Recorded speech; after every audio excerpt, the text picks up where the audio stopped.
Learn English through Stories G23 PDF. Adapted and modified by Kulwant Singh Sandhu. Contents: 1. The Tiger in the Tunnel. 2. Should mobile phones be allowed in schools? 3. Grammar page. I will go and I am going to. 1. The Tiger in the Tunnel. Tembu, the boy, opened his eyes in the dark and wondered if his father was ready to leave the hut on his nightly errand. There was no moon that night, and the deathly stillness of the surrounding jungle was broken only occasionally by the shrill cry of a cicada. Sometimes from far off came the hollow hammering of a woodpecker, carried along on the faint breeze. Or the grunt of a wild boar could be heard as he dug up a favorite root. But these sounds were rare, and the silence of the forest always returned to swallow them up. A cicada. Baldev, the watchman, was awake. He stretched himself, slowly unwinding the heavy shawl that covered him like a shroud. It was close on midnight, and the chilly air made him shiver. The station, a small shack backed by heavy jungle, was a station only in name. For trains only stopped there, if at all, for a few seconds before entering the deep cutting that led to the tunnel. Most trains merely slowed down before taking the sharp curve before the cutting. Baldev was responsible for signaling whether or not the tunnel was clear of obstruction, and his hand-worked signal stood before the entrance. At night, it was his duty to see that the lamp was burning and that the overland mail passed through safely. "Shall I come too, father?" asked Tembu sleepily, still lying huddled in a corner of the hut. "No, it is cold tonight. Do not get up." Tembu, who was 12, did not always sleep with his father at the station, for he also had to help in the home, where his mother and small sister were usually alone. They lived in a small tribal village on the outskirts of the forest, about 3 miles from the station. Their small rice fields did not provide them with more than a bare living, and Baldev considered himself lucky to have got the job of Kalasi, signalman, at this small wayside signal stop. Still drowsy, Baldev groped for his lamp in the darkness, then fumbled about in search of matches. When he had produced a light, he left the hut, closed the door behind him, and set off along the permanent way. Tembu had fallen asleep again. Baldev wondered whether the lamp on the signal post was still alight. Gathering his shawl closer about him, he stumbled on, sometimes along the rails, sometimes along the ballast. He longed to get back to his warm corner in the hut. The eeriness of the place was increased by the neighboring hills, which overhung the main line, threateningly. On entering the cutting, with its sheer rock walls towering high above the rails, Baldev could not help thinking about the wild animals he might encounter. He had heard many tales of the famous tunnel tiger, a man-eater who was supposed to frequent this spot. But he hardly believed these stories for, since his arrival at this place a month ago, he had not seen or even heard a tiger. There had, of course, been panthers, and only a few days previously the villagers had killed one with their spears and axes. Baldev had occasionally heard a panther calling to its mate, but they had not come near the tunnel or shed. Baldev walked confidently for, being a tribal himself, he was used to the jungle and its ways. Like his forefathers, he carried a small axe, fragile to look at, but deadly when in use. With it, in 3 or 4 swift strokes, he could cut down a tree as neatly as if it had been sawn. And he prided himself on his skill in wielding it against wild animals.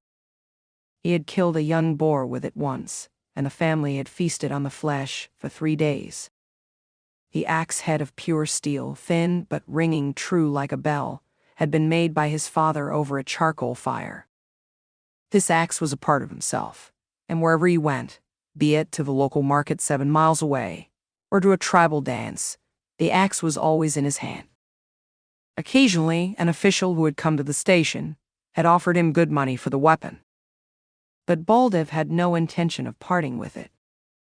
The cutting curved sharply, and in the darkness, the black entrance to the tunnel loomed up menacingly. The signal light was out. Baldiv set to work to haul the lamp down by its chain.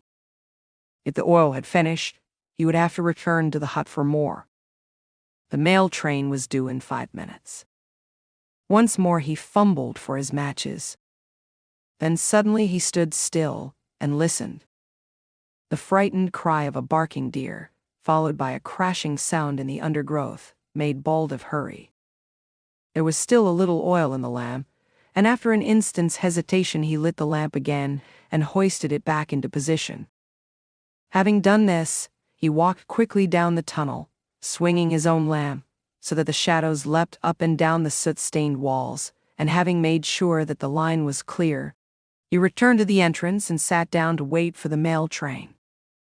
The train was late. Sitting huddled up, almost dozing, he soon forgot his surroundings and began to nod off. Back in the hut, the trembling of the ground told of the approach of the train, and a low, distant rumble woke the boy, who sat up, rubbing the sleep from his eyes. "Father, it's time to light the lamp," he mumbled, and then, realizing that his father had been gone some time, he lay down again. But he was wide awake now, waiting for the train to pass, waiting for his father's returning footsteps. A low grunt resounded from the top of the cutting. In a second Baldiv was awake, all his senses alert. Only a tiger could emit such a sound. There was no shelter for Baldiv, but he grasped his axe firmly and tensed his body, trying to make out the direction from which the animal was approaching. For some time, there was only silence. Even the usual jungle noises seemed to have ceased altogether. Then a thump and the rattle of small stones announced that the tiger had sprung into the cutting. Baldiv, listening as he had never listened before, wondered if it was making for the tunnel or the opposite direction. The direction of the hut in which Tembu would be lying unprotected. He did not have to wonder for long.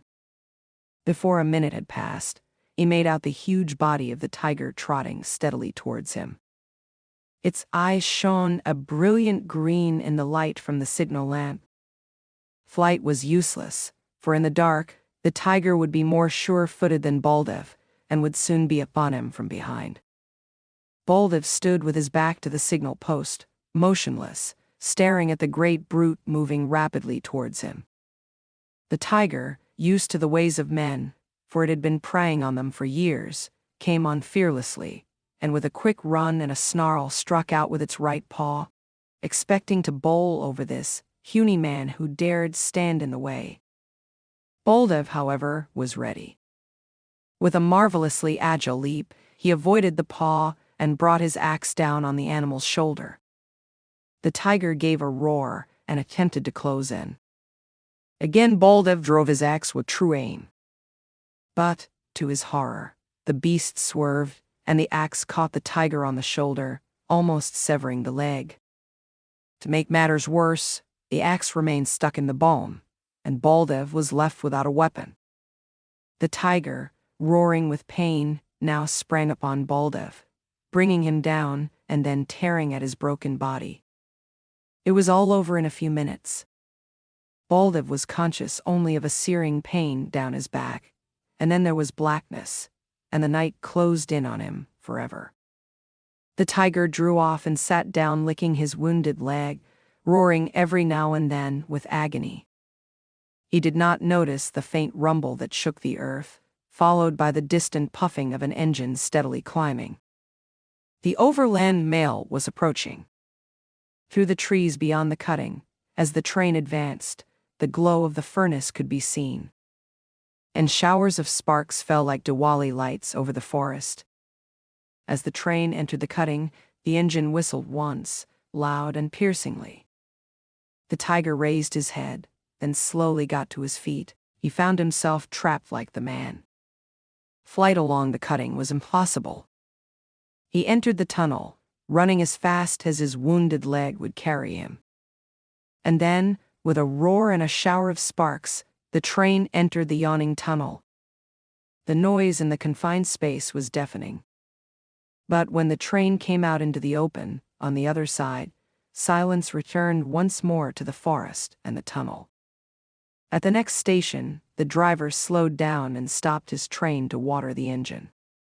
He got down to stretch his legs and decided to examine the headlamps. He received the surprise of his life. For, just above the cowcatcher lay the major portion of the tiger, cut in half by the engine. There was considerable excitement and conjecture at the station, but back at the cutting there was no sound, except for the sobs of the boy as he sat beside the body of his father. He sat there a long time, unafraid of the darkness, guarding the body from jackals and hyenas, until the first faint light of dawn brought with it the arrival of the relief watchman. Tembu and his sister and mother were plunged in grief for 2 whole days. But life had to go on, and a living had to be made, and all the responsibility now fell on Tembu. 3 nights later, he was at the cutting, lighting the signal lamp for the overland mail. He sat down in the darkness to wait for the train and sang softly to himself. There was nothing to be afraid of. His father had killed the tiger. The forest gods were pleased. And besides, he had the axe with him, his father's axe, and he knew how to use it. 2. Should mobile phones be allowed in schools? Mobile phones today are much more than just communication devices. They provide access to countless educational resources and applications that can aid learning. Students can conveniently access e-books, educational videos, and many more educational resources. And also, it is always great fun for youngsters to use new electronic gadgets. The most common among them is the mobile phone. Some decades ago, it was hard to imagine contacting another person while one was walking on the road, shopping in the market, doing exercise in a gymnasium, traveling in a bus, car, train, etc. But with the help of mobile phones, this has become a common sight. About 10 years back, the prices of mobile phones were so high that middle-class people could not even think of owning them. But today, they have become cheap and affordable. Now, mobile phones are being used by everyone from a corporate honcho to a vegetable vendor or a house helper, for that matter. In many families, each member has a personal mobile phone. Even school-going children are using them. But this widespread usage of mobile phones by school-going children is a matter of concern for some people. In India, some state governments took a major step and put a ban on the use of mobile phones in schools and colleges. It was felt by them that the use of mobile phones led to certain very undesirable activities that could have serious socio-psychological consequences. Today, whether mobile phones should be allowed in schools or not has become a moot topic. Generally, parents are much concerned about the safety and security of their children. They feel that they should, if they can, be in constant touch with their children to be assured of their general well-being, instead of seething with anxiety, and mobile phones prove to be the best means to serve this purpose. It is true that mobile phones are a great communication and safety tool. Students can summon help if they happen to be stranded or facing any emergency. Especially the girl students, when equipped with a mobile phone, stand a better chance of safety. However, mobile phones, particularly the smartphones loaded with numerous enabling features and applications, are prone to abuse by immature adolescents, and many negative side effects have come to the fore so far. There have been instances where mobile phones were used to cheat in the examinations. Students have been caught playing funny ringtones to distract the class and even engaging in clicking pictures and playing games while the class was on. Youngsters communicate all kinds of emotions using text messages, and the result is a serious distortion of language. Students get so used to writing in short forms that they are not able to spell even simple words correctly when required. Mobile phones have reportedly been used for defaming, creating pornographic content, or organizing criminal activities. Built-in digital cameras facilitate the misdeed, adding a new dimension to the problem. There are cases of students using a mobile phone camera to take picture of classmates in personal situations, such as in the toilet, and distributing these pictures instantly via MMS to settle a score. When traditional bullying occurs in a school, teachers are often able to control it, but cyberbullying is difficult to detect or control. Giving mobile phones with such advanced features to youngsters can be very detrimental to the moral fabric of the society. Misuse of mobile phones not only tends to degrade children morally and psychologically, but also causes a number of physical problems. Newspapers are full of reports on disorders and dysfunctions that may be caused by mobile phone abuse. Excessive use of mobile phones may affect the sense of hearing. Doctors have come across a number of youngsters with RSI, repetitive stress injury. Studies have found that text messaging regularly over a long period of time could cause repetition strain, which may lead to both short and long-term injuries to the brain. In spite of having such negative outcomes of cell phone use in school, we cannot overlook the concern of parents for the security and safety of their children. Their worry and concern can be justified in the light of the reports of abduction, molestation, and other security lapses. But the extent to which children misuse mobile phones outstrips any safety consideration. A balanced approach is therefore needed. As classrooms are meant for study, there is no logic for allowing phones in classrooms.